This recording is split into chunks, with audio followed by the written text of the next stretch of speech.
Vous avez l'habitude qu'on vous parle du terroir en France. Eh bien, je vais vous faire découvrir le terroir du Maroc et de ma région, le Souss. La région du Souss est une région ancestrale au Maroc puisque c'est d'ici que sont partis la majorité de ceux qui ont fondé l'actuel Maroc, notamment les Almoravides et les Almohades. Ici, la nature est très présente et si vous vous y connaissez un peu, ben vous allez découvrir par exemple comme ici des trous de scorpions. Ici, voilà donc dans un village, dans mon village, dans le Souss, et je vais vous montrer les conditions rudimentaires ici et vous allez dire alhamdoulilah pour les bienfaits que vous avez en France ou en ville.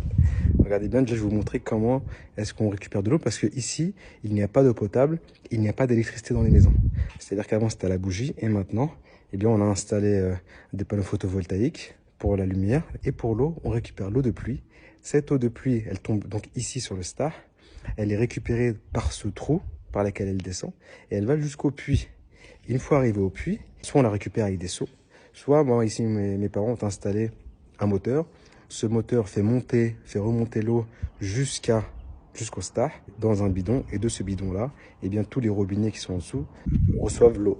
Maintenant, on va parler rapidement de l'organisation du village. Et à l'époque, il y a une centaine d'années, les villages s'attaquaient les uns les autres. C'est-à-dire que dans chaque village, il y avait un nombre de chevaux, un nombre de fusils. Et il y avait des villages qui étaient des villages de bandits, qui attaquaient les autres villages. En général, les villages sont construits contre ou en haut des montagnes.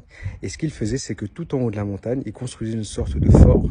Et dans ce fort-là, toutes les richesses du village y étaient stockées. Et donc, quand le village était attaqué, tout le monde montait sur le fort et ils pouvaient se défendre du haut de la montagne. Ce fort-là, on l'appelle Agadir. Et donc, c'est de là que vient le mot Agadir, le nom Agadir, puisque le nom Agadir veut dire le trésor qu'on cache en haut de la montagne.